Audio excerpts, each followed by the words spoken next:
C'est sous ces acclamations, mesdames et messieurs, que nous entrons encore dans vos maisons, car la Bible dit, Dieu nous parle tantôt d'une manière, tantôt d'une autre. Et aujourd'hui, il s'est décidé encore de nous parler à travers son serviteur, un homme de Dieu, un serviteur de Dieu que vous connaissez, que vous appréciez, parce que lors de son dernier message, nous avons reçu également des messages venant de partout, que vous aviez vraiment, vraiment aimé ce nouveau numéro. Alors l'Éternel va encore passer par lui aujourd'hui. Lui, c'est un homme de Dieu, comme je l'ai dit, il nous vient de très, très, très, très loin.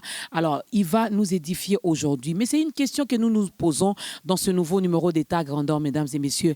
Comment réagir face à une prophétie? De nos jours, je reste encore à Kinshasa. Je ne sais pas si là où vous habitez, ça se passe aussi comme ça. Je ne sais pas si dans les continents où vous vous trouvez, ça se passe également de la même façon qu'ici chez nous, où chacune de famille maintenant de nos jours a un prophète. Avant de sortir, prophète, allô? L'ainsi dit l'Éternel. Qu'est-ce que Dieu a dit pour moi ce matin? Dois-je sortir ou dois-je rester à la maison? Comment dois-je m'habiller? Comment je dois parler aujourd'hui? Qu'est-ce que nous devons manger aujourd'hui? On commence à consulter l'Éternel pour toutes ces choses-là et chacune des familles a un prophète. Alors, comment réagir face à une prophétie? C'est la grande question que nous nous posons aujourd'hui et heureusement que l'homme des dieux, ce canal par lequel l'Éternel va passer pour nous édifier, mais aussi pour nous donner des réponses à nos différentes questions. Lui, c'est le pasteur, ... Je vous laisse les découvrir en images. Pasteur Éric Inpion a donné sa vie au Seigneur Jésus-Christ dans son enfance et vit depuis une foi passionnée pour Dieu. Pasteur ordonné depuis 2015, il a traversé les mers et océans pour la proclamation de l'Évangile dans toute sa totalité avec la manifestation puissante du Saint-Esprit. Il est marié et père de 2 enfants et a effectué des études d'informatique et de business management à ITT Tech Institute à Indianapolis, Indiana, et CEO de Half Management LLC, installé au Texas, aux USA.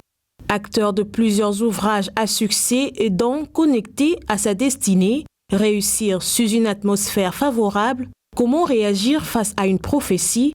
Il est pasteur principal de God Savior Ministry International, qui a son siège dans l'Ohio aux USA, et directeur de God Savior Publishing, qui est une maison d'édition de littérature chrétienne en plusieurs langues, dont l'anglais, le français, le portugais et les créoles haïtiens. Vous l'avez vu en image, mesdames et messieurs, il s'agit là de notre invité, le pasteur Éric Pion. Sous vos acclamations, nous recevons l'homme de Dieu qui nous vient de très, très, très, très loin. Et aujourd'hui, avec lui, nous allons encore très bien manger. Je vous en prie, pasteur, mettez-vous. Nous allons bien manger avec l'homme de Dieu, le pasteur Éric, qui est également écrivain. Il a l'art d'écrire également. Alors, bienvenue dans ce nouveau numéro d'État grandeur. Bonjour, maman. Tout va bien sinon? Oui, ça va. Bienvenue à Kinshasa aussi. Merci. Parce qu'il n'habite pas Kinshasa. Alors, pasteur, avant même d'écouter la toute première chanson, j'espère que les téléspectateurs sont également curieux comme moi. Là, maintenant, est-ce que nous pouvons avoir un petit témoignage de votre dernier passage dans ta grandeur? Il y a eu des retombées, il y a eu des appels. Les gens ont réagi quand même par rapport à ce passage dans ta grandeur? C'était ma première expérience, mais nous étions agréablement surpris par le Seigneur, qui a fait que beaucoup de gens nous ont écrit d'un peu partout. Nous avons reçu, on n'a pas compté à la minute près, mais je crois qu'on a eu plus de 150 messages, appels, messages sur les réseaux sociaux, des gens qui ont appelé de l'Afrique, de l'Europe et même certaines personnes de l'Asie et même dans certains pays où on ne pouvait pas imaginer que les gens pouvaient nous suivre. Et d'ailleurs, on a reçu beaucoup d'invitations et d'ailleurs après, on a un programme à Goma où d'ailleurs une personne qui nous avait suivis et avait été bénie par notre message a insisté pour que nous soyons à Goma. Donc, voilà, c'est un peu le témoignage que nous voulons donner, mais aussi beaucoup de gens qui ont été réconfortés par le message, qui avait été libéré ce jour-là et qui ont vu leur avenir un peu plus clair. Wow, gloire à Dieu. Est-ce qu'on peut acclamer pour le Seigneur? Voilà, lorsqu'il nous envoie ses serviteurs, ce n'est pas le fruit des hasards. Il est fait parce qu'il y a un besoin quelque part. Il est fait parce qu'il y a une âme qui doit être sauvée. Voilà pourquoi l'homme de Dieu revient encore. Il n'est qu'un instrument entre les mains de Dieu. Et l'Éternel va encore l'utiliser pour que toi, tu sois sauvé. Alors, il faut regarder avec beaucoup d'attention et aussi nous écouter ce que nous allons dire ici, non pas avec vos oreilles physiques, mais beaucoup plus avec le cœur, afin qu'à la fin, qu'une personne puisse prendre la décision de donner sa vie à Christ, de le recevoir comme Seigneur et Sauveur personnel de sa vie. Alors, mesdames et messieurs, comment réagir face à une prophétie? C'est la question que nous nous posons dans ce nouveau numéro d'État Grandeur. Notre invité, le pasteur Eric Impio, est là pour répondre à cette question. Mais avant d'attaquer notre sujet, nous demandons à la chorale de nous proposer la toute première chanson.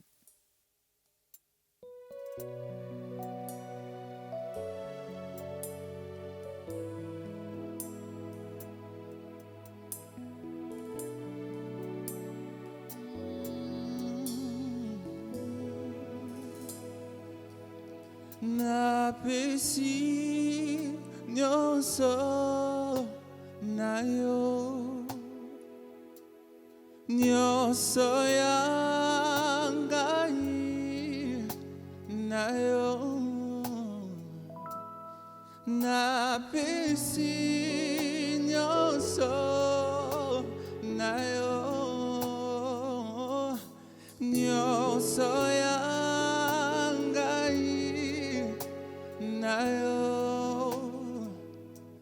na bombe lokote na bombe lokote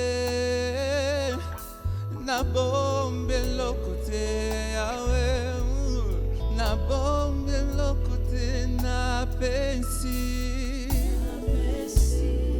nyonso mobimba na ngai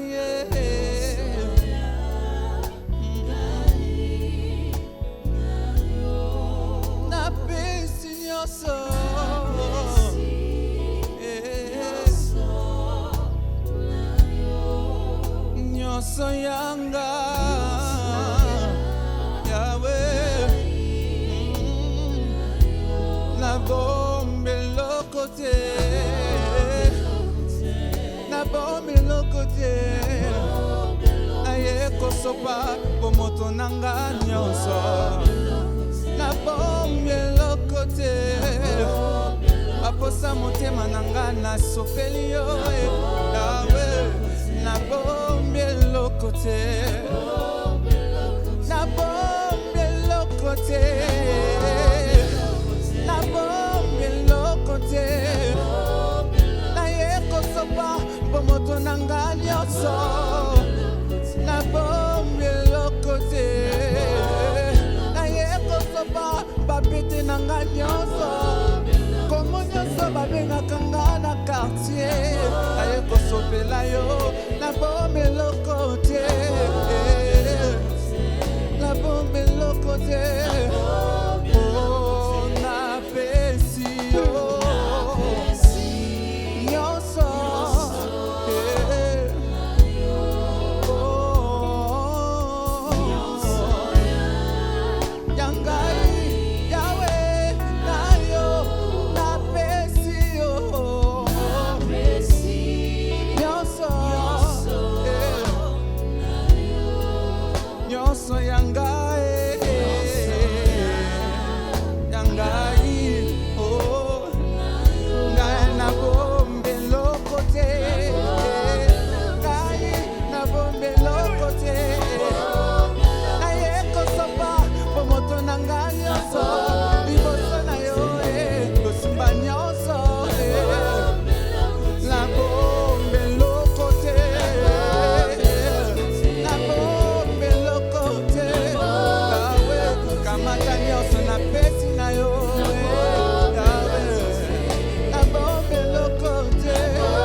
Tu m'appangas entre tes mains, Yahweh.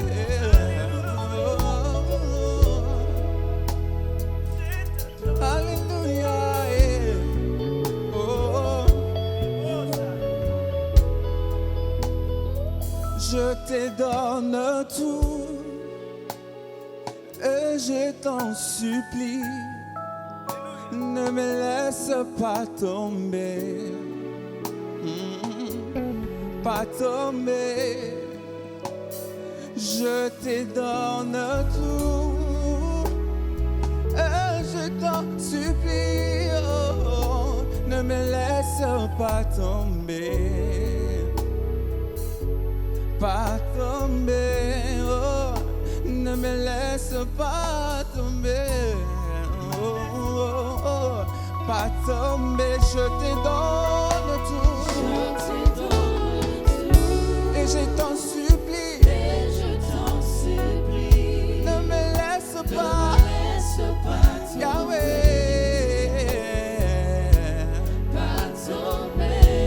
ne me laisse pas, Yahweh, je te donne tout, face à la jeunesse d'aujourd'hui, je te donne ma vie, je veux que tu prennes tout de moi, ne me laisse pas tomber, ne me laisse pas, oh, je te donne tout, et je t'en supplie, ne me laisse pas tomber, Yahweh, ne me laisse pas tomber, Yahweh, kotikangate, ne me laisse pas tomber, ne me laisse pas tomber, face à cette génération corrompue, ne me laisse pas tomber, kotikangaite, nazalaka kaka na yo, kotikangaite, Satan azolukanga butu moye, amebisa bomonanga, kotikangate yo, Nzambe nazalaka kaka na yo, kotikangaite, Yahweh, oh.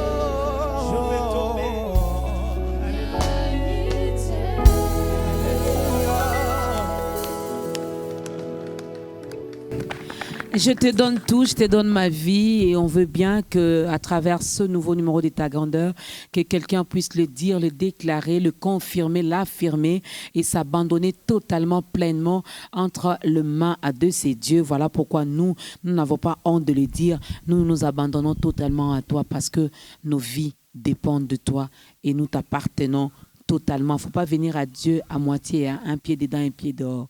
Non, quand tu es dedans, tu es vraiment dedans. Et désormais, c'est lui qui dirige ta vie. Comment réagir face à une prophétie? C'est notre thème d'aujourd'hui, mesdames et messieurs. Et c'est avec l'homme de Dieu, le pasteur Éric Impion. Je l'ai dit ici qu'il est également écrivain.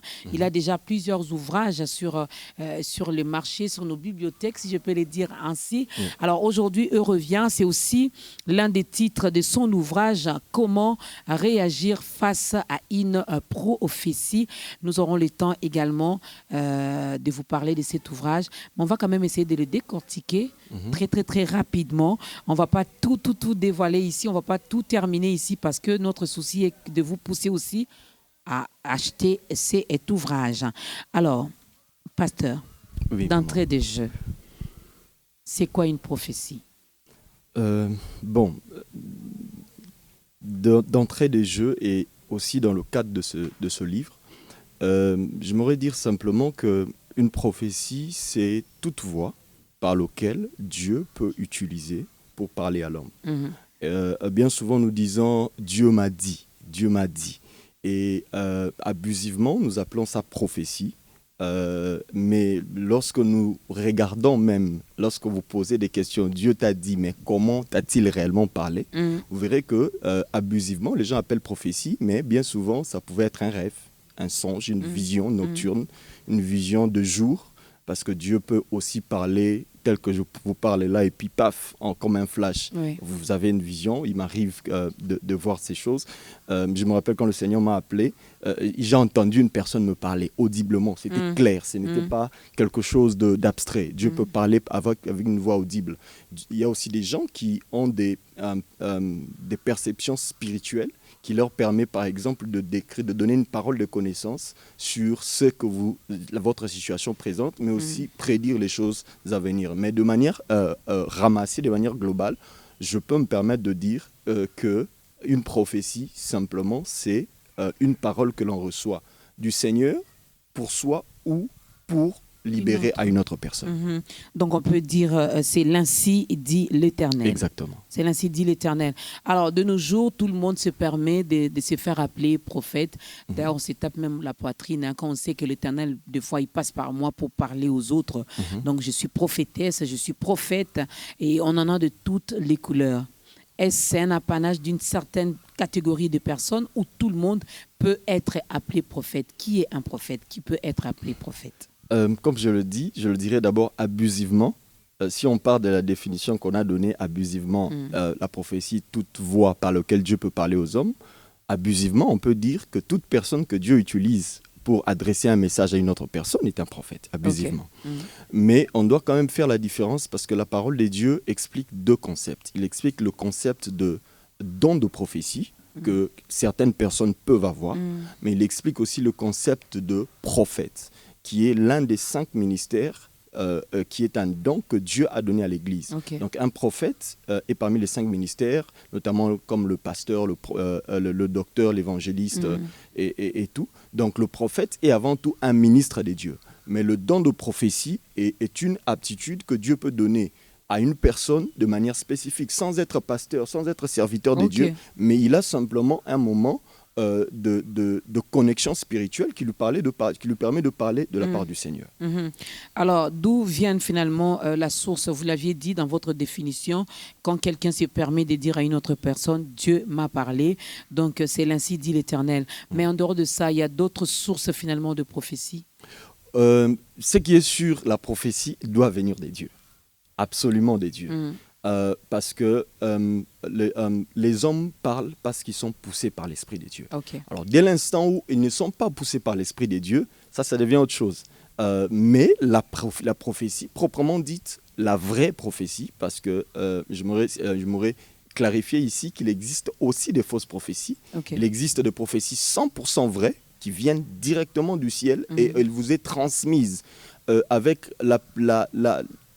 je ne dirais pas une perfection, mais la substance telle qu'elle est reçue vous est transmise. Avec exactitude. Plus ou moins. La marge d'erreur, elle est vraiment, vraiment réduite parce que l'homme n'est pas parfait. Je peux entendre voir, mais je peux transmettre percevoir. Donc, la marge de manière peut être très réduite. Mais il y a aussi des prophéties fausses qui peuvent venir du diable, carrément l'enfer utilise aussi des gens pour prophétiser. Certains pour donner des prédictions. Là, je ne parle pas de prophétie, des prédictions, des choses qui peuvent arriver. Il y a aujourd'hui des magiciens qui peuvent faire ça. Oui, il y a les voyants par-ci, les voyants par-ci, par-là. Et d'ailleurs, avant de sortir ce livre, je me posais la question de l'opportunité de le sortir. Parce que le livre avait été conclu l'année passée. Mais je me posais la question sur l'opportunité de le sortir. Et chaque fois que je vais chercher ma fille à l'école, je suis souvent surpris dans la ville où je vis, c'est qu'il y a une voyante, juste là, dans la grande avenue. Et elle ne ferme pratiquement jamais. De 9h à 22h, sa boutique est tout le temps ouverte. Et c'est là que je me suis rendu compte, en fait, cette histoire de prédiction, elle reste à jour. Et même à l'étranger, ce sont des choses qui sont devenues monnaie courante. Et aujourd'hui, les gens vont vers les horoscopes. C'est une forme de prédiction. Beaucoup vont... Il y a même des entreprises qui vont vers des féticheurs pour savoir est-ce qu'il y aura crise demain.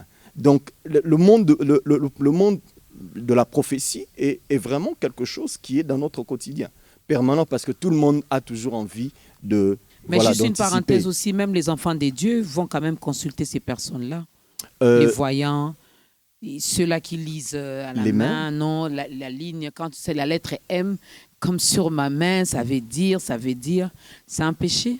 Comme je le dis, la seule source de la prophétie est Dieu, c'est le Saint-Esprit. Vous savez, lorsque Christ, avant de partir, parlant du Paraclet qui devait venir, il dit « Il vous enseignera toutes choses ». Et la seule personne qui est appelée à nous enseigner ou à nous transmettre le message de Dieu, la parole dit « Il prendra ce qui est de Dieu et nous le transmettra ». La seule personne, c'est le Saint-Esprit. Et lorsqu'une personne sort du cadre établi par Dieu, qui est le Saint-Esprit, la personne du Saint-Esprit, pour nous transmettre un message divin, on est en dehors des dieux. Et cela, à coup sûr, nous créera des problèmes. Vous avez parlé des 100% vrais, des 100% fausses prophéties. On en parlera également parce que les gens veulent bien comprendre. Et tous les enfants de Dieu qui nous regardent, il y en a même qui nous suivent via les réseaux sociaux, veulent également comprendre. Alors, la grande question que nous nous posons, c'est comment réagir face à une prophétie. Et lorsque nous nous posons cette question, c'est par rapport au prophète, au messager, à la personne qui vient donner la prophétie, ou c'est par rapport à la personne qui reçoit la prophétie? Qui doit réagir et comment? Après l'idée de départ, lorsque je me suis posé cette question, c'était plutôt la personne qui reçoit. Parce que bien souvent, lorsqu'il y a des dégâts, c'est la personne à qui l'on transmet le message qui subissent les effets.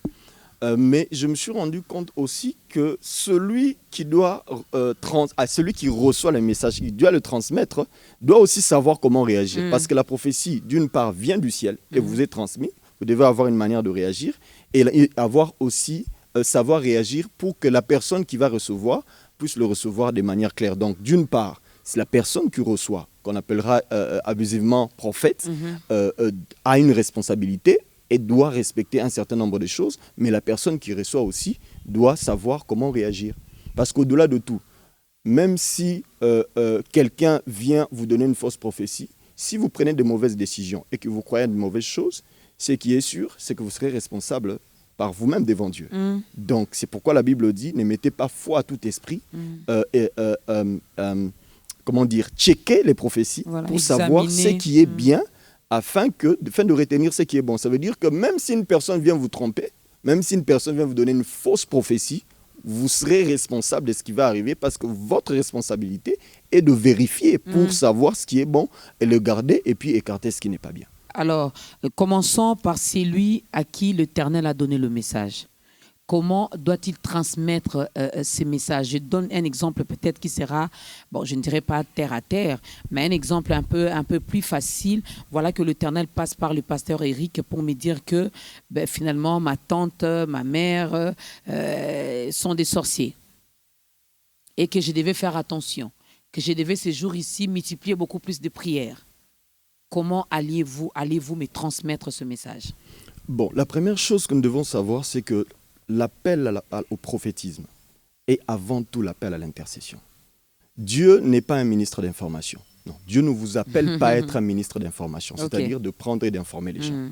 Parce que lorsqu'une prophétie est donnée, rappelons-nous ce passage qui dit l'Éternel, ainsi en est-il de sa parole qui ne rentre pas auprès de lui sans avoir accompli d'abord sa volonté. Donc, lorsque Dieu parle, c'est pour un but. C'est pour amener le changement, c'est pour amener la bénédiction, c'est pour amener la repentance. Donc, lorsque vous recevez un message de Dieu pour une personne, ne courez pas pour informer comme un journaliste. Commencez par prier. Parce que le fait de transmettre, le fait qu'un message vienne de Dieu ne veut pas dire que les gens vont l'accepter. Le fait qu'un message soit vrai ne veut pas dire qu'elle va produire du fruit. Parce que d'abord, il faut prier pour que Dieu, d'abord vous-même, vous donne la sagesse de transmettre le message. Parce que surtout si les messages comportent des complexités. Comme vous avez dit, des problèmes de sorcellerie, des problèmes des péchés graves, des problèmes des fautes lourdes. Donc, priez d'abord pour vous-même, pour la sagesse de Dieu, mais aussi priez pour la personne à qui le message est destiné, pour qu'il soit en mesure d'accepter la parole de Dieu. Vous savez, lorsque Nathan est allé voir David pour l'expliquer que Dieu n'était pas content parce qu'il avait pris la femme de son soldat, David a réagi positivement.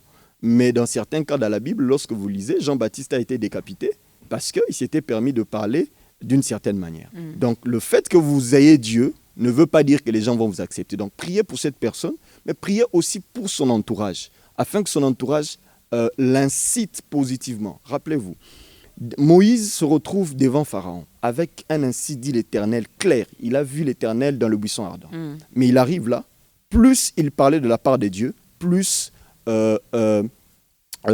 Pharaon devient incrédule. Donc une prophétie peut amener une personne à l'incrédulité, surtout si elle comporte des messages de repentance. C'est pourquoi il faut prendre le temps de prier pour la personne. Ça, c'est la première des choses. La deuxième des choses, il faut, ce que j'aime dire, il faut prioriser la sagesse. OK. Je ne parle pas du fait de mentir, non, je dis la sagesse. Savoir que Dieu peut te montrer des choses, mais il faut savoir quand les dire, à qui le dire et comment le dire. Et cela, d'ailleurs, j'aime la parole que Paul disait à Timothée, lorsque gère chacun selon son statut. Les femmes âgées comme des mères, des jeunes sœurs comme des sœurs, les vieillards comme des pères et tout ça. Donc, lorsque vous voulez transmettre un message divin, Dieu vous a parlé, vous êtes sûr que c'est Dieu, tenez compte aussi de la personne. Je ne veux pas parler à Maman Dorcas comme je parlerai à ma fille de 4 ans. Je dois tenir compte de son statut, je dois la respecter. Et voilà, je dis, de manière claire, le fait que vous recevez un message de Dieu ne vous donne pas le droit de gronder les gens. Ne vous donne pas le droit de manquer du respect. Et parce que nous assistons à cela dans notre société. Les gens disent, Dieu m'a dit, tu dois faire ceci. Non, Dieu vous a parlé, présentez les choses simplement et donner le droit à la personne de respirer et de voir s'il accepte ou pas. Parce que le prophète n'est pas là pour convertir les gens. Il est là pour transmettre le message. Okay. Et la Bible dit d'ailleurs, si je vous donne un message, je vais paraphraser, et que vous ne reportez pas, vous ne libérez pas le message à la personne et que cette personne mourrait, son sang vous sera redemandé. Donc, le plus important pour un prophète, ce n'est pas que les gens changent, non. Même Moïse n'a pas changé Pharaon. Libérez le message et contentez-vous de ça. Mais là-dedans aussi, avec l'exemple de Moïse et de Pharaon, n'est-ce pas que Dieu lui-même, la Bible nous dit qu'il a le cœur de Pharaon, il a endurci le cœur de Pharaon. C'est Dieu qui l'avait fait. Justement, c'est comme ça que je dis que le prophète qui vient transmettre, il ne maîtrise pas les choses. Okay. Dieu peut endurcir, mais Dieu peut aussi changer sa parole. Rappelez-vous avec Ézéchias, on vient lui donner une parole en disant « Prépare-toi, prépare ta maison parce que Dieu a décidé que tu mourras. » À peine le prophète parti, il prie le Seigneur, il dit « Seigneur, aie pitié de moi. » Le même prophète qui avait amené le message je dirais pas de sentence, parce que les gens ne meurent pas forcément parce qu'ils sont pécheurs, parce que tous nous mourrons, qui avait amené ce message de mort, est revenu pour dire « L'Éternel t'a ajouté 15 ans. » Donc, en tant que prophète, nous devons avoir une certaine humilité parce que seul Dieu maîtrise les choses. Le même Dieu qui a parlé, le même Dieu peut changer. Le même Dieu peut changer. Alors, je reste encore dans celui qui doit apporter le message. Dieu peut également me donner un message, mais il ne me dit pas encore d'aller vers vous finalement pour vous les donner. Dois-je attendre son temps, son aval, le mandat? C'est pourquoi je dis qu'il faut prier. Un prophète n'est pas un ministre d'information. Aussitôt reçu, vous faites un tweet pour que tout le monde soit au courant. Rappelez-vous, Daniel reçoit des grandes prophéties qui annoncent la fin de temps. Mais il demande à Dieu, mais ces choses que tu me demandes d'écrire, je ne les comprends pas. C'est quoi? Il dit non, garde ça, c'est les passer pour un autre temps. Okay. Jean, la même chose à Patmos. Il écrit des choses pour lesquelles il lui-même ne comprenait pas. Parce que Dieu, lorsque il vous parle avant tout. Vous savez, lorsque Dieu parle, il parle avant tout par amour. Parce qu'il nous aime, ils aiment communiquer. Si nous rentrons dans la Genèse, vous verrez que chaque soir, la Bible dit que l'Éternel venait parler avec l'homme. Dieu aime parler avec les hommes. Dieu aime parler, communiquer. Et des fois, Dieu ne nous parle pas pour que nous puissions divulguer. Dieu nous parle de fois seulement pour nous rassurer qu'il est avec nous. Okay. Dieu nous parle de fois seulement pour rappeler des choses qu'il avait déjà dites. Des fois, c'est seulement pour que tu saches que c'est pour faire grand. Vous savez, lorsque vous grandissez dans l'intimité avec Dieu, des fois, il vous fait bénéficier de certaines choses pour que vous soyez sûr que vraiment vous êtes en train d'avancer. C'est pourquoi lorsque vous recevez des choses pour vous, surtout pour les autres, faites attention, ne courez pas pour parler. Je vais vous donner un exemple. J'ai reçu un message un jour pour une personne. Au bout c'était vraiment très complexe, mais je suis allé le voir. J'ai été grondé comme un petit enfant. Grondé comme un petit enfant. Bon, ma part, c'était de libérer le message de Dieu. Mais comme j'ai dit, vous aviez bien libéré ces messages ou c'est... je m'étais contenté de me dire les choses que j'avais vues, Ok. sans vouloir interpréter quelque Ok. chose. Parce que le danger aussi, c'est de vouloir comprendre. Non, moi j'ai vu, j'ai vu ça. Ok. Voilà ce que moi j'ai ressenti quand j'ai vu. À vous de voir, à vous de checker si vous voulez. Bon, il m'a arrêté en chemin, il m'a vilipendé comme un malfrat. Mais ça, c'est pas le problème. Mais ce qui est sûr, comme j'ai dit, restons attachés au Seigneur. D'abord, restons attachés au Seigneur et faisons les choses telles que Dieu veut que nous puissions les faire. Pas plus. Pas à plus, mesdames et messieurs, nous parlons de comment réagir face à une prophétie. Donc, chers prophètes, chers messagers, vous qui êtes des canaux par lesquels l'Éternel passe pour parler à son peuple, il faudra également avoir une certaine façon de le faire pour ne pas retrouver finalement sa tête dans un plateau, comme la tête de Jean-Baptiste. Donc, il faudrait également parler. Mais là aussi, l'éducation a également sa part. L'éducation compte aussi. Bien sûr. C'est comme ça que... J'ai vu quelque part quelqu'un, un homme de Dieu, dont j'étais le nom ici, qui a reçu un message pour le président de la République et qui a commencé à les divulguer comme ça dans les réseaux sociaux. Bon, il n'a pas donné le message, mais il a fait comprendre à tout le monde qu'il avait un message pour le président de la République et qu'on devait dire au président de le chercher parce que lui a un message pour lui. J'ai appris cette situation et j'étais très déçu pour l'Église. Parce qu'avant cette situation, lisons la Bible, nous verrons qu'il y a eu des prophètes aussi qui ont prophétisé pour le roi. Lorsqu'on prophétise pour le roi, il faut faire attention. Parce que c'est une autorité aussi que Dieu a établie.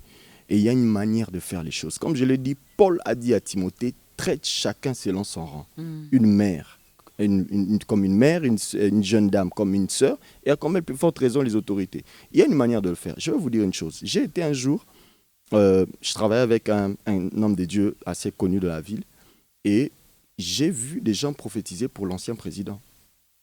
Il est venu voir un aîné pour dire, voici le message que j'ai reçu. Comment penses-tu que nous pouvons transmettre le message? L'aîné l'a écouté et ils ont discuté. Telle chose, vous pouvez le présenter. Telle chose, gardons-le parce que ce n'est peut-être pas le moment. Et puis, ils ont appelé la personne qui était proche du chef pour transmettre le message. C'est comme ça que ça se passe. Même Élie a reçu des messages, il l'a transmis. Vous transmettez d'abord le message et vous attendez que le chef fasse appel à vous. Parce que comme je l'ai dit, le rôle du prophète, ce n'est pas d'être vu, c'est de transmettre le message. Okay. Et je le dis même dans le livre, qu'il existe des prophéties par intermédiaire. C'est-à-dire que je reçois un message, je ne suis pas familier à la personne, puisque l'essentiel pour moi, c'est que la personne ait le message. Je peux venir voir maman Dorcas, je dis maman Dorcas, voilà ce que j'ai vu pour telle personne. Je peux libérer une partie du message qui ne comporte pas des complexités et si la personne estime qu'il doit me voir plus tard, il le fera. Parce que mon rôle, c'est de parler. Un jour, je revenais d'un voyage, assis dans mon salon avec ma fille, et subitement, j'ai comme un flash. Et dans le flash, je vois clairement, on me cite le nom d'une personne et on me dit « problème venu de la famille ». Mais je n'étais pas proche de cette personne et je ne savais pas comment l'aborder. Et j'ai appelé quelqu'un qui était proche d'elle, de cette personne-là. J'ai dit « bon, écoute, voilà, j'ai vu quelque chose ». Et je ne sais pas comment lui dire. Est-ce que vous pouvez parler à la personne pour qu'il m'écoute? Et la personne que j'avais contactée m'a dit effectivement, il n'y a pas de problème, c'est quelqu'un qui est très ouvert, vous pouvez lui parler clairement. Parce qu'on doit aussi tenir compte de l'état de santé de la personne. Imaginez qu'il y a une personne qui est malade, qui a des problèmes de tension. Vous verrez comme ça lui balancer des choses. D'ailleurs, dans les familles, lorsqu'il y a des cas de décès, quelqu'un peut mourir à Kinshasa, mais vous qui êtes à Kinshasa, vous n'êtes pas au courant, on appelle quelqu'un qui est en Suisse. Parce que lui, il a une certaine maturité, il saura comment gérer les autres. Donc, lorsqu'il y a un message, c'est pourquoi j'encourage les gens. Vous êtes dans une église, vous avez un bon pasteur. Si vous avez des messages complexes, ne soyez pas pressés de parler.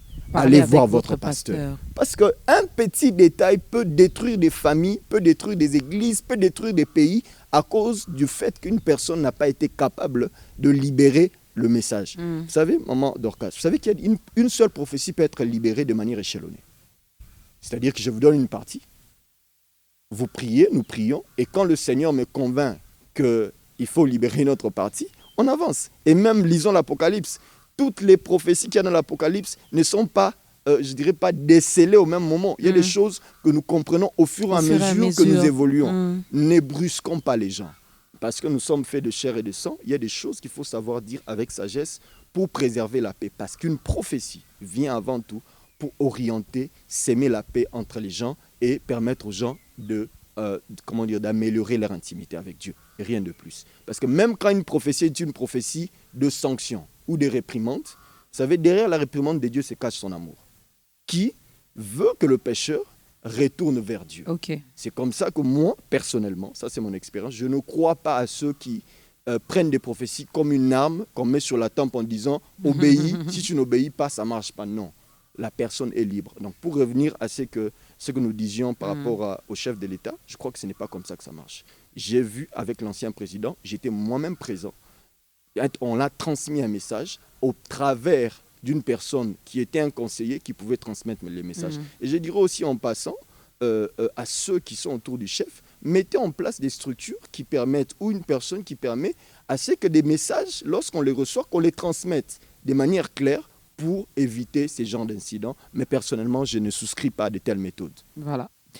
J'espère que le message est passé. Dieu peut passer par n'importe qui finalement pour donner un message au chef de l'État. Mais si vous avez cette grâce-là, n'allez pas dans les réseaux sociaux, n'allez pas à gauche et à droite.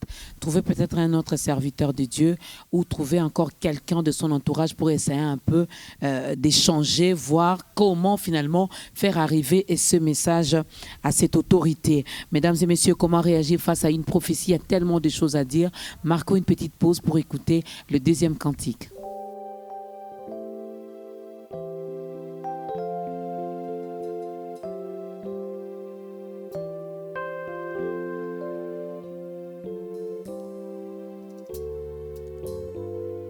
Seigneur, me voici encore une fois plus devant ta face pour te dire que je n'ai que toi, Seigneur.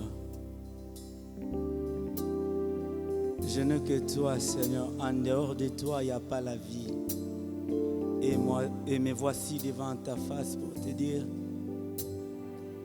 Nazaka Kanayo.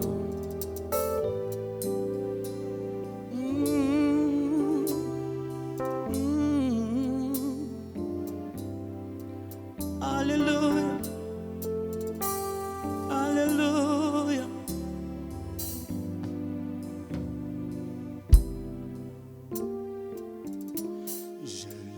Mes yeux vers les montagnes, d'où me viendra les secours. Ma force terrestre, c'est toi, Jésus. Mon bouclier, c'est toi, Seigneur. Je lève mes yeux, chante avec nous. Alors fixe tes regards vers celui qui donne la solution au problème. D'où viendra la solution à tes problèmes?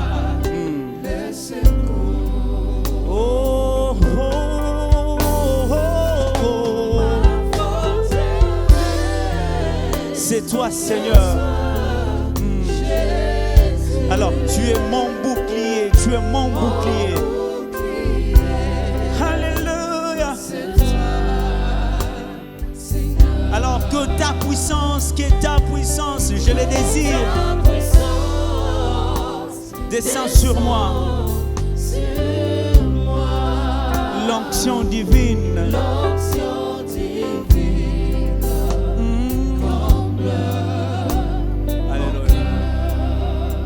Pour t'adorer, Seigneur,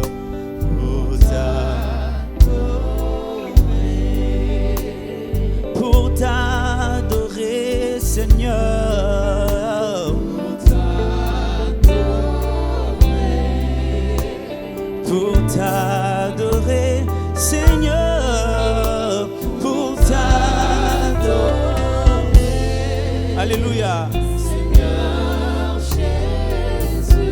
Me voici, Ce matin, je suis venu t'adorer pour t'honorer, Seigneur.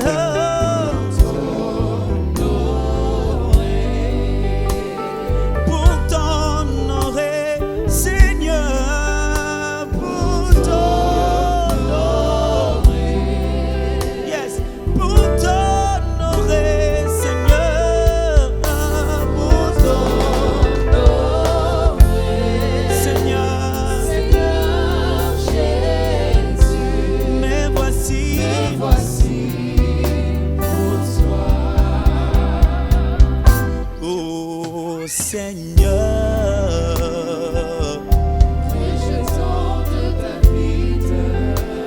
tu es mort pour nous, Jésus. Tu nous as rachetés du royaume des ténèbres, là où nous étions. Tu nous as ramenés de ton royaume, oh Seigneur. L'étoile du matin, la puissance, yes. Alléluia, alléluia.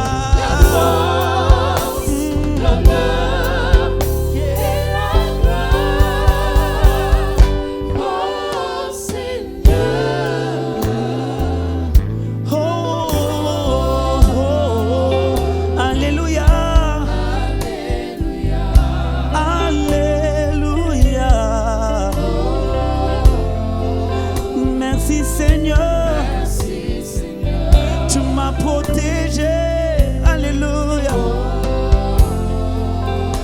Alléluia. Alléluia.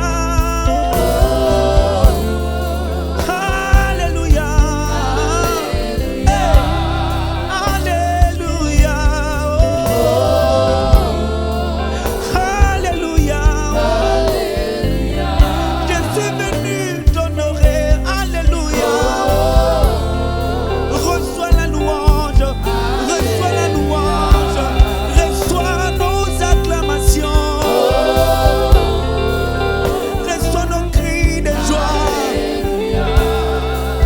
Alléluia. Alléluia. Alléluia. Yes. Alléluia. Alléluia. Mais voici devant ta face pour te dire merci Seigneur. Tu as protégé ma famille. Oh. Alléluia. Oh, oh, oh. Merci Seigneur. Je suis en vie. Je vis aujourd'hui. Alléluia. Reçois de moi la louange Seigneur. Yes. Merci Seigneur. Est-ce que tu peux les chanter avec nous? Merci Seigneur. Oh, merci Seigneur. Nous te disons merci. Tu nous as bénis. Tu nous as bénis de tout genre de bénédictions spirituelles et physiques. Alors nous te disons merci. Nous te disons merci. Au-delà de ces mots, il n'y a pas un autre mot. Un simple mot. Nous te disons merci Seigneur. Merci, merci, merci. L'homme ne reçoit que ce qui lui a été donné du ciel. Raison pour laquelle nous t'acclamons. Nous poussons des cris de joie à l'honneur de celui qui en est dû. Alléluia. Merci Seigneur. Tu peux le dire également chez toi à la maison. Merci Seigneur d'avoir permis que je puisse regarder ta grandeur. Merci Seigneur pour ce message que tu m'envoies encore aujourd'hui à travers ce programme télévisé. Comment réagir face à une prophétie, Pasteur Eric? Je me reviens, je l'avais dit au début que nous n'allons pas tout décortiquer ici parce qu'il faudra également leur donner cette envie-là d'acheter finalement ces livres. Alors, moi qui reçois le message, comment je dois réagir? c'est là que les choses deviennent un peu plus sérieuses. Déjà, on doit savoir, la première chose que je n'insiste de dire partout où je passe, c'est que Dieu peut parler à tout le monde. Et le plus grand antidote face aux fausses prophéties, c'est sa propre capacité d'écouter Dieu. Vous savez, lorsque vous avez développé une intimité avec Dieu et que Dieu sait vous parler et que vous savez écouter la voix de Dieu, ce n'est pas seulement pour écouter Dieu, mais c'est aussi la voix de Dieu. À force de, si vous avez amélioré votre capacité d'écouter Dieu, ça amène un certain discernement qui vous permet de savoir que ça, c'est ma voix, ça, c'est la voix de mon cœur, ça, c'est mon âme et ça, c'est Dieu. Et ce discernement-là qui vient dans l'intimité avec Dieu vous permettra aussi de discerner lorsqu'une personne vient vous parler. Vous saurez que ça, c'est l'homme, ça, c'est Dieu. Surtout dans les prophéties qui sont en partie vraies, en partie fausses. C'est là vraiment que nous avons besoin d'un fort discernement parce qu'on peut vous donner une prophétie où 10% seulement de ce qui est transmis est vrai et 90% est faux. C'est pourquoi là, le plus grand antidote, il faut apprendre soi-même à écouter Dieu. Dépendre d'un prophète est un danger. C'est vrai qu'il peut vous donner une prophétie qui peut être vraie, mais imaginez que s'il vous donne une fausse prophétie. Rappelez-vous de l'histoire du jeune prophète et du vieux prophète. Ils arrivent, le jeune prophète avait une parole venant de Dieu, un ainsi dit l'Éternel. Il arrive quelque part et une personne prétendument parlant au nom de Dieu l'a menti. Et je suis deux fois choqué. Je suis choqué lorsque je lis ces passages-là. À la fin, on dit, il lui parle et lui dit, la Bible dit, il mentait. Donc il y a des gens peuvent, une personne, s'il a des mauvaises intentions, il peut vous manipuler. Mentir. Vous savez, Maman Dorcas, savez-vous le nombre de gens qui se sont mariés à cause des fausses prophéties? J'ai même suivi une vidéo d'une personne, après son divorce, on lui proposait, on lui demandait des questions, comment il en était arrivé là. Il dit, mais quand je reviens en arrière, je me rends compte que j'ai été manipulé. On voulait marier une sœur, on voulait marier un frère, et puis on vous sort quelque chose. Non, moi je pense que c'est Dieu m'a dit que c'est l'homme de ta vie. Et beaucoup de gens sont tombés dans des choses comme ça. Donc, pour commencer, développez vous-même l'intimité avec Dieu. Parce que Dieu peut parler à tout le monde. Que ce soit, même si ce n'est pas par une vision, mais par le rêve. Dieu parle beaucoup par les rêves. À force, ce qu'il faut faire, c'est simple. Demandez à Dieu de vous parler. Si vous développez l'intimité avec Dieu, ça devient facile. Ça, c'est la première des choses.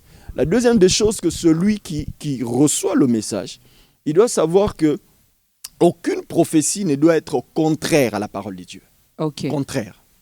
Il y a des promesses, vous savez, la parole de Dieu a des promesses clairement établies, mais il y a aussi des promesses qui sont établies implicitement. Par exemple, vous êtes marié, on vient vous dire que ce n'est pas l'homme de votre vie. La Bible interdit le divorce. La Bible dit qu'il faut être marié à une seule personne.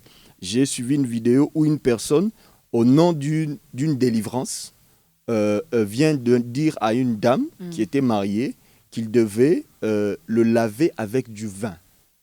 Au nom d'une certaine révélation, d'une certaine prophétie. Je me suis dit, c'est quel genre de prophétie? Parce qu'une prophétie, même un message venant de Dieu, j'insiste, respecte un certain nombre de choses. D'abord, sa propre parole, qui est la prophétie par excellence. 1. 2. Elle respecte un minimum d'éthique et de moralité. Dieu n'est pas immoral. Dieu ne donne pas des instructions immorales. Et lorsqu'une personne vous amène à des choses immorales, stoppez. Je dis toujours aux gens, l'une des manières de vérifier aussi ce qu'on vous dit est faisable ou pas, posez-vous la question si ce qu'on vous dit en privé, cette personne-là peut le dire en public. S'il ne peut pas le dire en public, ça veut dire qu'il y a déjà quelque chose qui ne tourne pas. Donc, checkez tout en fonction de la parole de Dieu. Mais la parole de Dieu ne répond pas toujours à toutes les questions. Regardez la morale. C'est vrai qu'aujourd'hui, chacun a sa morale, selon qu'il croit ou il ne croit pas en Dieu. Cette morale dont je parle, ce bon sens dont je parle, cette capacité de juger le bien et le mal, est quelque chose que Dieu a sémé en tout homme.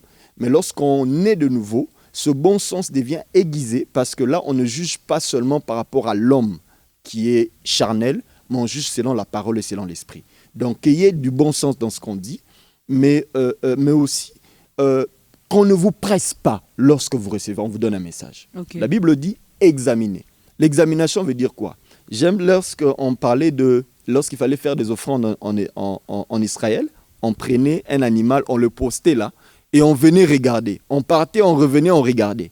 Donc quand quelqu'un vient donner un message, surtout si c'est pour des décisions importantes, ne courez pas, ne prenez pas des décisions, postez la prophétie, écrivez-la comme Dieu avait dit à Habakkuk. Prenez votre temps, priez, examinez, réfléchissez.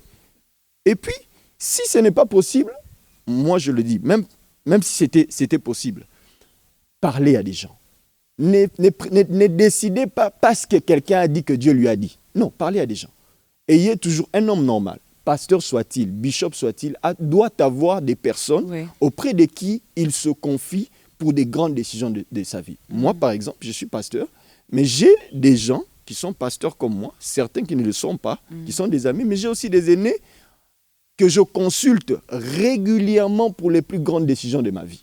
Parce que je suis peut-être malade, je peux voir les choses d'un certain angle, mais quelqu'un d'autre peut voir d'un autre angle. C'est comme ça que je ne décide pas par moi-même.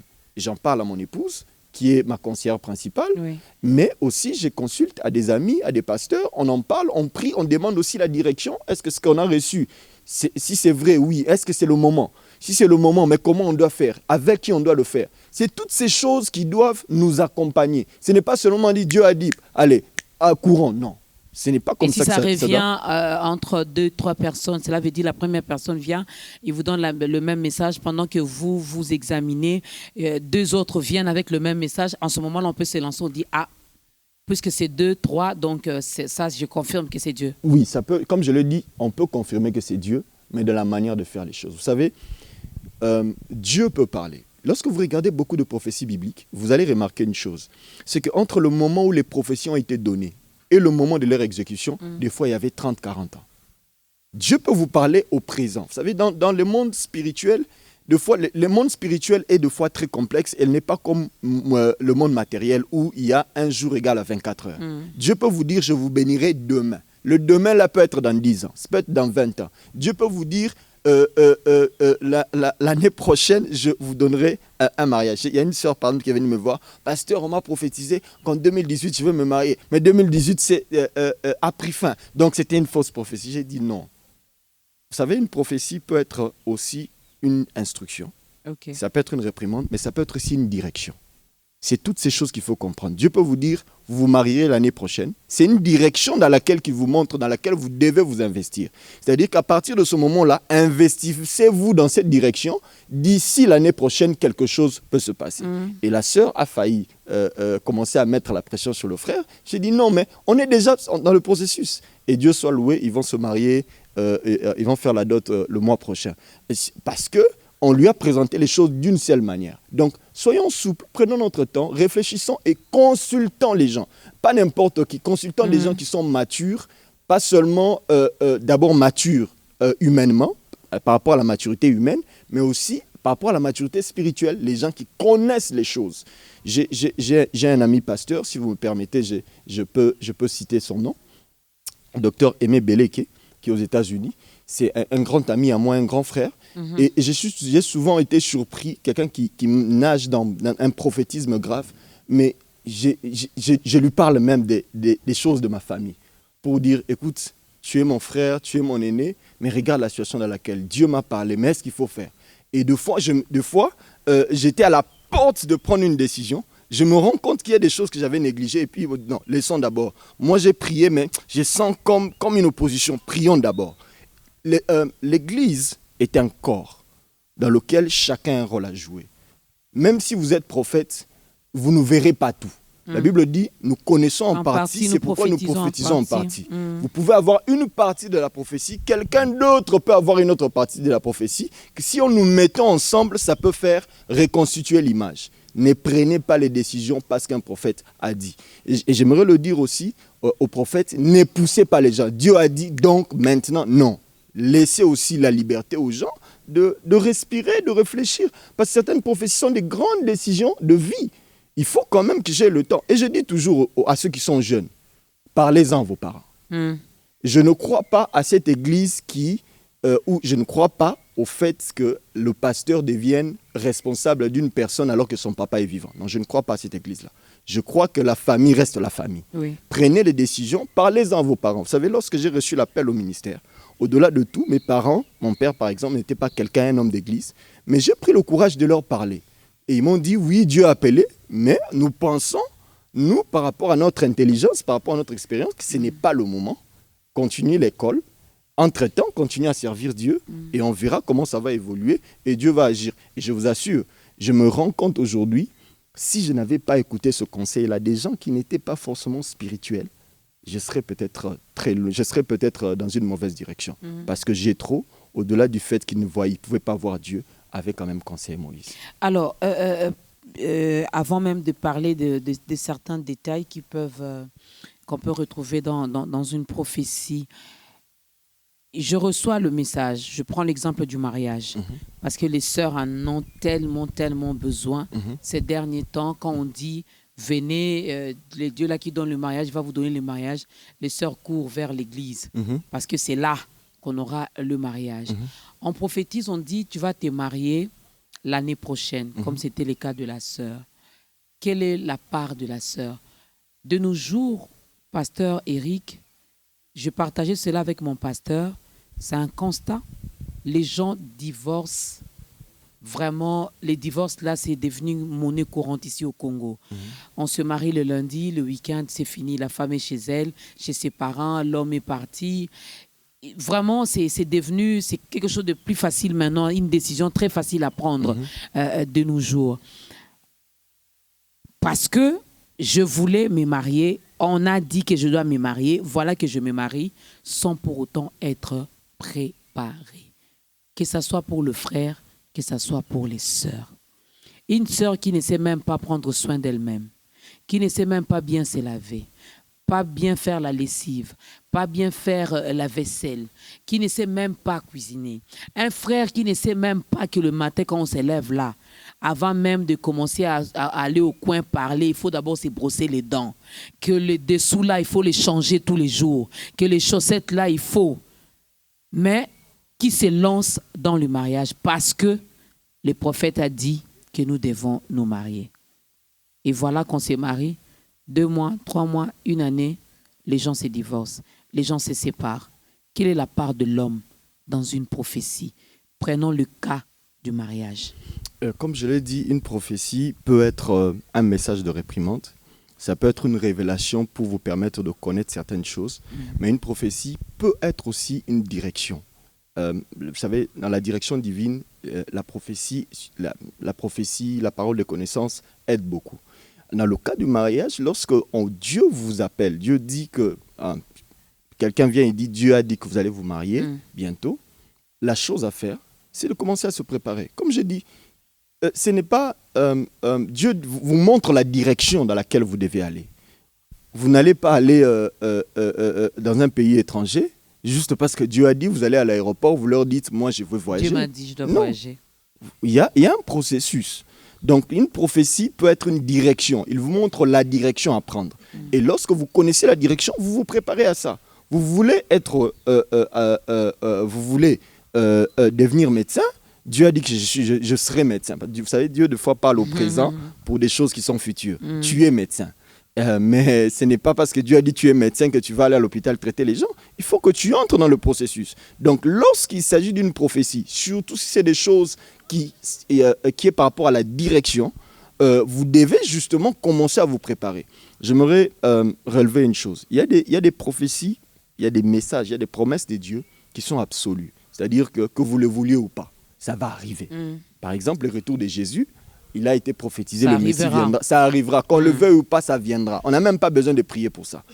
Mais il y a aussi des choses qui dépendent de la volonté de l'homme. C'est-à-dire que Dieu te montre ce qu'il faut faire, mais il dit, choisis la vie. J'ai mis devant toi la vie et la mort, choisis.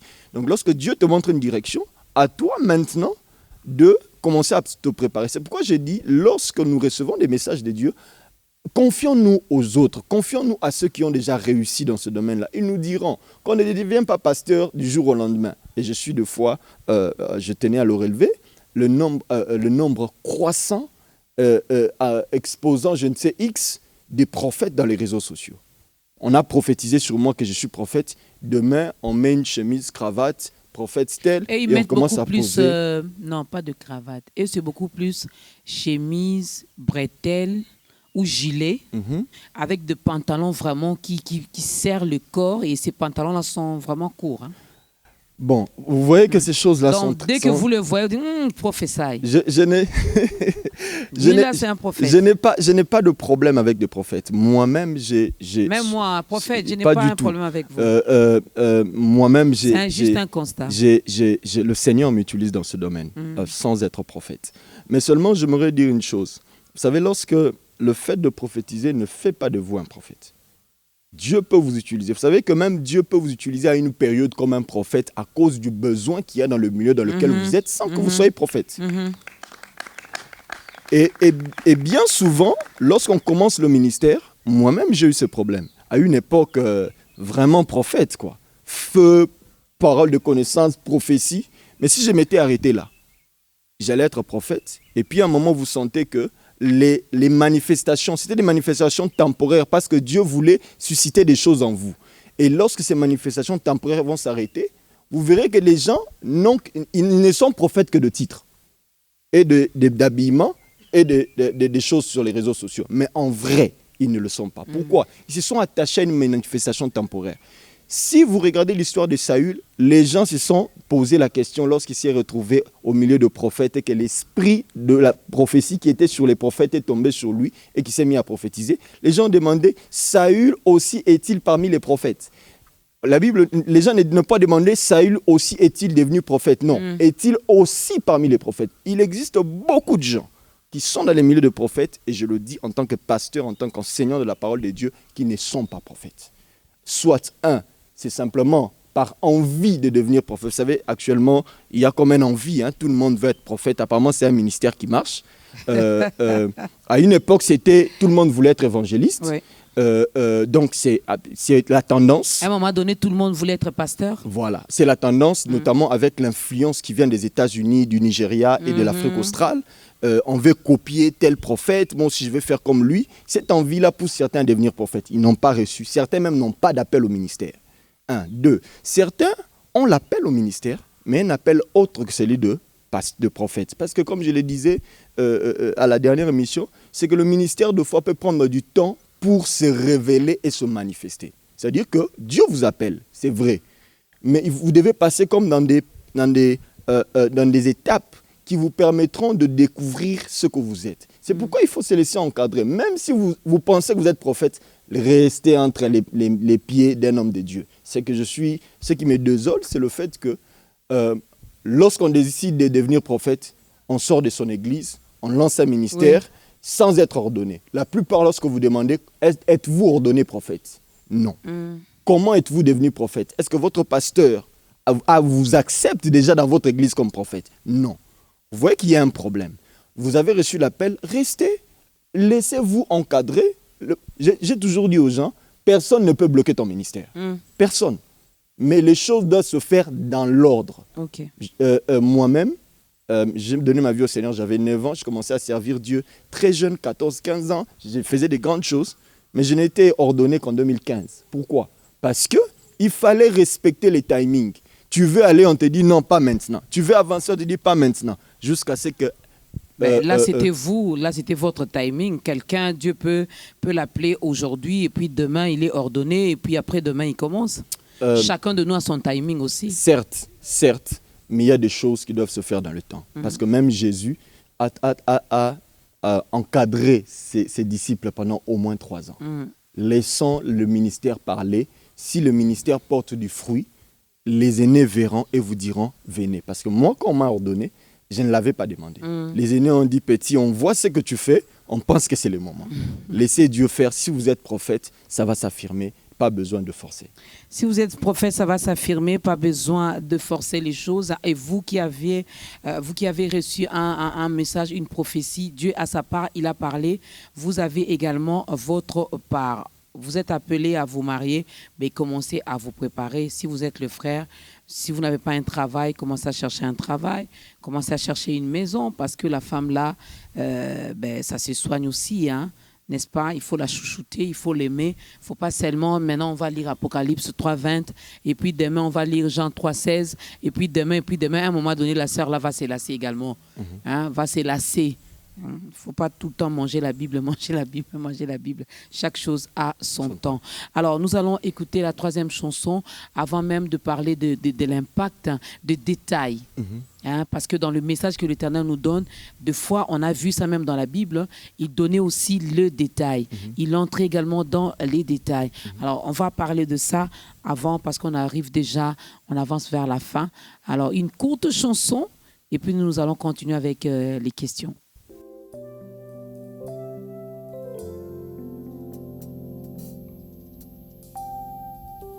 Je me donne tout à toi, Seigneur.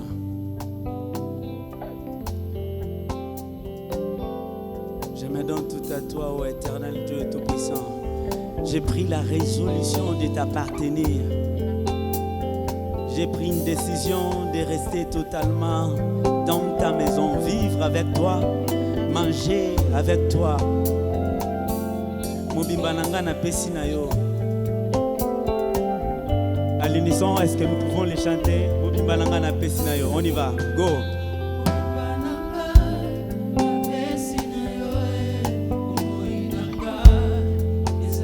Nazoko sati naloba makambo ya solo. Yes.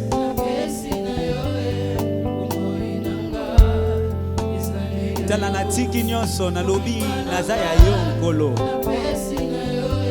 Alléluia. To insister mobimba nanga naza ya.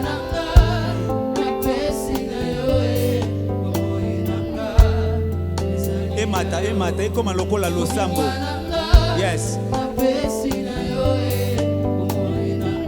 Ezali ya yo. Encore mobimba nanga à l'unisson toujours. Yes. C'est ma prière. Telle est ma prière ce matin. Encore mobimba nanga. Alléluia. Oh. On y va. En harmonie mobimba nanga. Yes. Alléluia. Depuis nakutana na yo naloba ete nakolanda yo. Nalobi na meka bolingo na yo na kangami. Talanga lelo sina lango yo. Alléluia. Fais-le bien. Encore. Mobimba nanga na pesi na yo. Alléluia. Mobimba nanga na pesi na yo. Yaya nanga. Tala masuma komelanga bololo.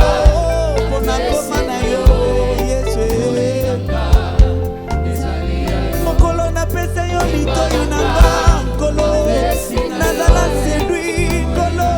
Yes. On séduit soki na koloba nkolo lengo wana nazala séduit par yo nkolo. Mobimba nanga na pesi na yo. On y va avec les voix. Mobimba nanga. Alléluia. Mobimba nanga na pesi na yo. Nazokosa te. Nasundoli fufu talanga na jene lelo. Ona pesa na yo nyonso nanga. Soto nanga ya yo. Olimo nanga ya yo. Nyonso nanga ya yo. Une dernière fois, on y va. Mobimba nanga. Yes. Ça monte, ça monte, ça monte, que ça monte. Fais-le comme une prière. Mobimba nanga na pesi na yo. Shelebo kadaba shinderebos. Mobimba nanga na pesi na yo. Nyonso nanga ezali ya yo. On y va. Mobimba nanga. Alléluia. Fais-le bien. Alléluia. Natike le côté na pesi na yo. Sambalo.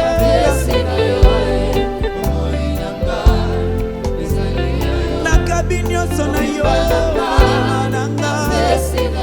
Alléluia. Alléluia. Mobimba nanga.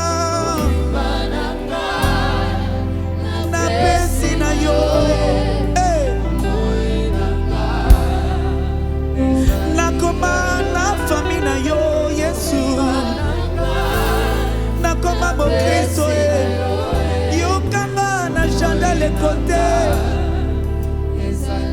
Nakoma na famille à Lola. Nakoma na famille à Lola. Alléluia. C'est ça ma prière.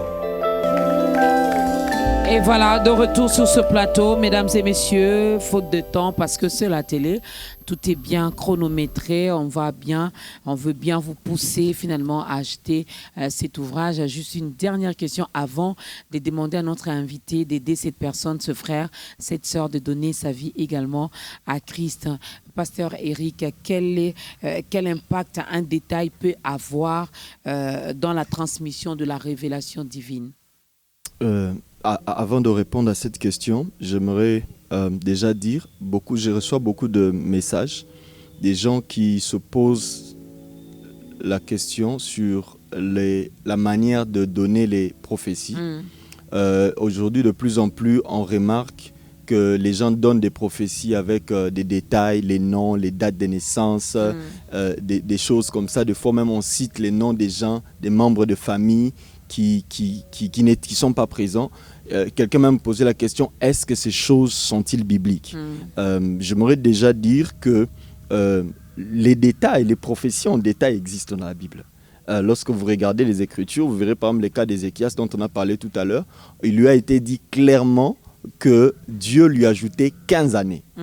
Mais j'aime ce texte de Matthieu qui explique que l'ange, lorsqu'il est arrivé voir Marie pour lui annoncer qu'elle était choisie par le Seigneur pour être la mère, celle qui allait porter le Messie. L'ange lui donne le message et Marie, choquée par le message, elle se demandait comment cela se fera-t-il. Alors pour lui montrer que ce que l'ange lui disait était vrai, l'ange lui a dit d'ailleurs, par preuve, je suis en train de paraphraser, par preuve que ce que je te dis est vrai, ta parente Élisabeth est enceinte de 6 mois. Elle était troublée, elle dit, mais elle est proche de moi, mais comment elle est enceinte de plus de 5 mois et moi je ne suis pas au courant. La Bible dit, elle sortit aussitôt de sa maison, elle courut dans la ville et entra dans la maison pour vérifier si ce que l'ange lui avait dit était vrai. Donc, je sais que beaucoup de gens sont surpris par ce type de prophétisme de puissance qui donne des détails. Mais lorsque nous regardons dans la Bible, ces choses existent. On peut vous donner votre nom, votre date de naissance, le nom de vos enfants, pour susciter la foi sur le message de Dieu. On peut vous dire clairement que tel jour, à telle heure, l'année prochaine, telle chose peut arriver. Je me rappelle d'ailleurs, en 2015, une sœur venue du Canada était venue participer à une de nos conférences aux États-Unis. Et avant de partir, elle m'a dit, pasteur, j'ai besoin de me marier. Et j'ai prié pendant un moment avant qu'elle parte. Et le Seigneur m'a dit de manière claire, l'année prochaine, avant cette date, l'année prochaine, dans 1 an, elle sera mariée. Je lui ai dit ça, elle m'a dit, comment cela se fera-t-il? Je lui ai dit, je ne sais pas, mais ce qui est sûr, tu vas te marier. Et après, le Seigneur m'a donné d'autres paroles, mais cette fois-là, c'était pas des paroles de sagesse, comment elle devait gérer les situations qui devaient arriver. Et Dieu soit loué, au mois de juillet, 3 mois avant la période que je lui avais donnée, elle s'est mariée, j'ai même fait le déplacement, et je pouvais voir la joie qu'elle avait de voir sa vie changer. Parce qu'une prophétie, comme je l'ai dit, elle vient pour apporter la joie et tout ça. Mais le problème avec les détails, c'est que elle doit venir des dieux, pas des hommes. Et Dieu peut vous donner des détails, non pour que vous puissiez les révéler, mais pour que vous puissiez identifier très bien la personne. Donc maintenant, lorsque Dieu vous donne des détails, à vous, justement, vous devez grandir dans le prophétisme, parce qu'on peut grandir dans les choses de Dieu, pour que vous sachiez, est-ce que ce détail, c'est un détail à donner ou à ne pas donner? Est-ce que ce détail, je dois lui donner ça publiquement ou je dois donner ça en privé? Parce que c'est aussi ça le problème. Vous savez, à l'époque, il n'y avait pas de problème, il n'y avait pas de réseaux sociaux. On faisait nos cultes entre nous. On pouvait se donner des détails. Mais aujourd'hui, on peut faire ce travail-là, on est en direct, et les gens du monde entier peuvent suivre. Je vous dis, Maman Dorcas, votre papa est ceci et cela, sur un mauvais ton ou quelque chose de négatif. Même si vous acceptez la prophétie, mais imaginez que votre père suive cette vidéo-là en live. Imaginez que ses frères, ses sœurs, ses tantes, ses nièces et toutes les personnes de la famille écoutent ces choses. Ça peut créer des problèmes. Donc je crois qu'il faut un minimum de sagesse. Moi, par exemple, je donne le message qui ne comporte pas de complexité. Le reste, s'il faut qu'on en parle, c'est en privé. Parce que le vrai problème aujourd'hui, c'est le souci de fois de vouloir se présenter comme un grand prophète. Se présenter au monde comme lui c'est un homme de précision. Donc lui, avec exactitude. C'est aussi ça le problème. Mais sachez que ces gens-là sur qui vous prophétisez ont aussi des familles. Et ils ont aussi, parce qu'il y a des choses que nous prophétisons, ce sont des secrets des familles qui peuvent détruire des familles. Donc, Pasteur Eric, Dieu me montre votre deuxième enfant n'est pas le vôtre. Imaginez maintenant, vous me dites des choses comme ça. Qu'est-ce que je fais? Dès qu'on termine, là, je prends mon téléphone, j'appelle ma femme, tu es où? Je dis, cet enfant-là est à qui? Je vais vous donner un petit exemple. Une sœur à Paris avait des problèmes sérieux dans sa famille. Et un prophète lui dit clairement, devant son fiancé, que je vois des problèmes sérieux de sorcellerie, d'envoûtement, des histoires comme ça. Et ce qui s'est passé, c'est que le frère, lui, dans les choses de Dieu, il était vraiment un frère, un nouveau-né dans les choses de Dieu. Quand il a entendu ces choses, un témoignage vrai, le frère a décidé de rompre les fiançailles. Malheureusement, pour la sœur, elle était déjà enceinte du monsieur. Et elle a galéré pendant presque 2 ans avec un enfant en main. C'est quelqu'un qui m'est très proche. Je pouvais voir de fois, on devait cotiser pour la soutenir. Parce qu'un prophète, ici, je ne sais pas moi, Mangengengue, a appelé des gens à Paris pour dire telle est dans la sorcellerie. Une femme, une franco-américaine, qui est proche de nous, a divorcé avec son mari parce qu'un prophète ici à Kinshasa lui a dit que son mari veut le tuer. Des choses qui se passent. J'aimerais dire ici, beaucoup de gens à l'étranger dépendent des prophètes au Congo. Des Mangengengue, et finalement, c'est toujours, il faut s'aimer parce qu'on doit aller en retraite pour vous. Je n'ai pas de problème, mais il faut savoir que les vies des gens sont en jeu. Lorsque vous donnez certains détails, sachez le faire. Et malheureusement, pour la sœur dont j'ai parlé, Dieu soit loué, on l'a soutenu pendant presque 2-3 ans, et on a suivi le frère. Et aujourd'hui, ils viennent de concrétiser leur mariage. Waouh, ça c'est bien. Est-ce qu'on peut acclamer pour le Seigneur? La prophétie, c'est bien, mais j'ai aimé ce que l'homme de Dieu a dit. C'est ce que mon pasteur m'a toujours dit aussi, que la meilleure des prophéties, la prophétie par excellence, reste la parole de Dieu. Il y a tout dedans. Tu as toutes tes promesses dedans.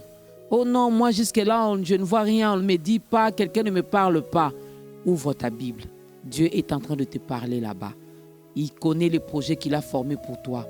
C'est les projets de bonheur et non de malheur. Tu seras la tête et non la queue. Tu cherches encore quelle prophétie? Il n'est pas bon que l'homme soit seul là. Donc, sois patient, tu finiras par te marier. Parce qu'il n'est pas bon que tu sois seul. Cette parole est également pour toi. Donc, ça ne sert à rien de courir à gauche et à droite. Méditons la parole de Dieu. Alors, pasteur Eric, on va prendre juste quelques minutes seulement. Vous allez regarder votre caméra. Vous allez aider cette personne qui veut également goûter à ce Dieu qui est si bon. C'est Dieu que vous avez déjà goûté, que vous pouvez témoigner dans ta grandeur.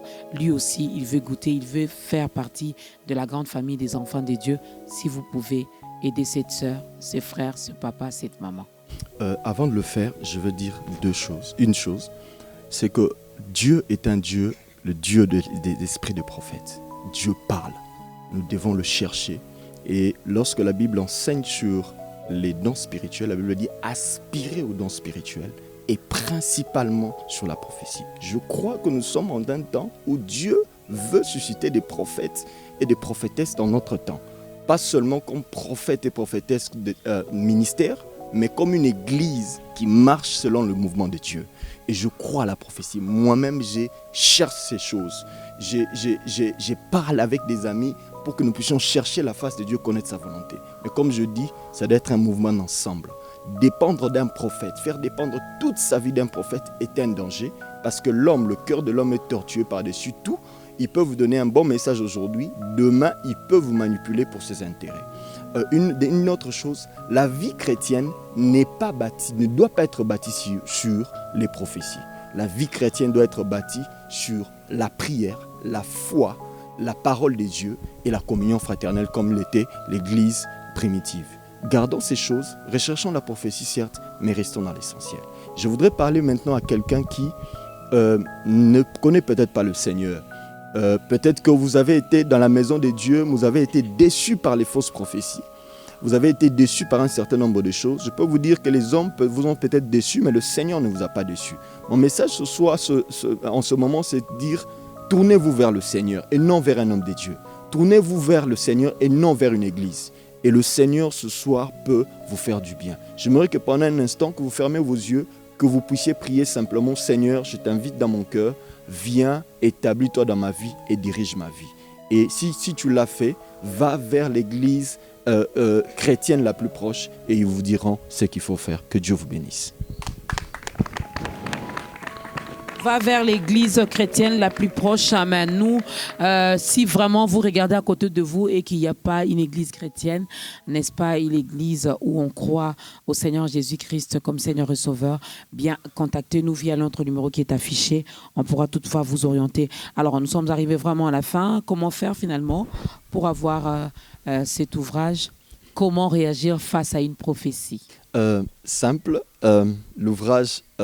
nous le lançons d'ailleurs cette semaine. Nous le lançons cette semaine. Donc, pour ceux qui sont à l'étranger, qui ont accès à Internet, à une carte bancaire, vous pouvez la voir sur toutes les plateformes Amazon et autres. Mais notamment ici à Kinshasa, nous avons un seul point de vente parce que le livre est tellement demandé que quand ça arrive, ça part.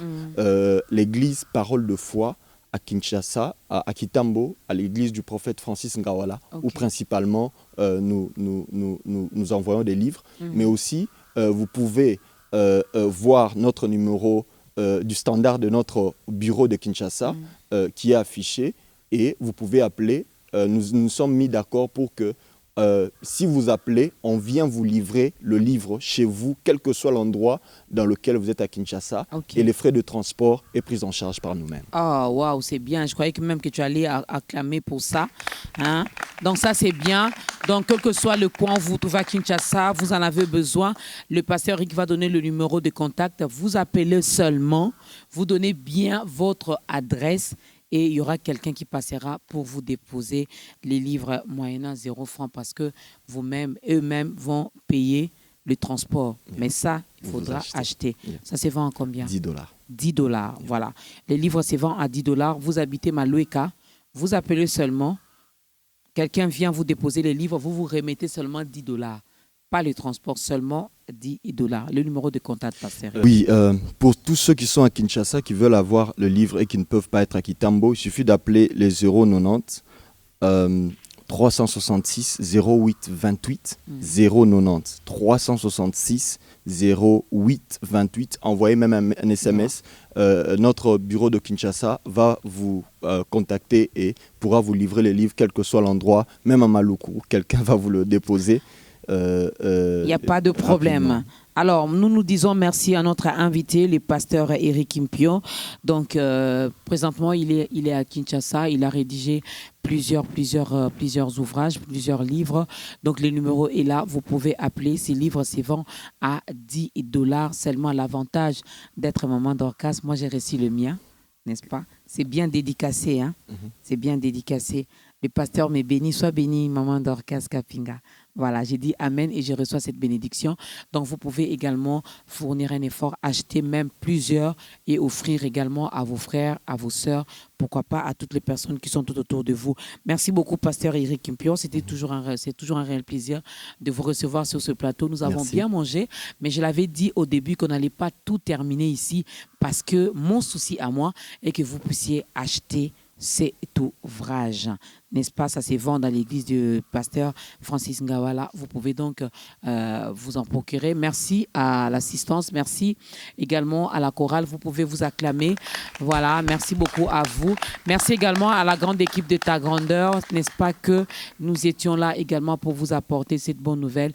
La prophétie, oui, nous aimons. Et chacun de nous, Dieu peut passer même par toi qui nous regarde en ce moment pour nous donner un message, mais savoir examiner aussi.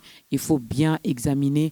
Il faudra également avoir une certaine manière finalement de transmettre l'ainsi dit l'Éternel. Et à toi qui reçois l'ainsi dit l'Éternel, il faut également avoir le temps d'examiner. Sois comme Habakkuk. Dieu a parlé, Dieu a demandé à Habakkuk de rester à son poste. Reste à ton poste. C'est que l'Éternel t'a dit finira par s'accomplir. Vouloir ou pas, même si les hommes cherchent les voies et moyens pour le bloquer, c'est que l'Éternel a dit et oui et amen. Et cela s'accomplira. On va s'élever. Le pasteur Eric va clôturer ce moment avec une courte prière et nous allons danser pour la gloire de Dieu. Seigneur, nous te rendons grâce pour ces instants. Nous te rendons grâce parce que nous pensons que tu as touché une personne et qu'une personne a reçu des réponses à ces questions. Nous prions pour cette émission Ta Grandeur. Nous prions qu'elle continue à être cet instrument par lequel tu vas faire du bien aux gens. Nous prions pour Maman Dorcas, pour que vous puissiez la soutenir toute l'équipe des B1. Nous prions pour que ta faveur soit sur chacun de nous. Dans le nom de Jésus. Amen.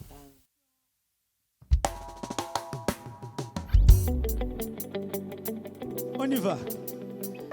Bougez, bougez, bougez, bougez. Yes. Encore. Pépélé, pépélé, oh, oh. Pépélé na Yesue. Oh.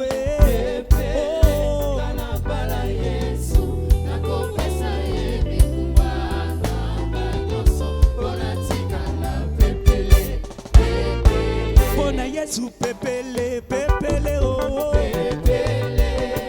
Pépélé na Yesue.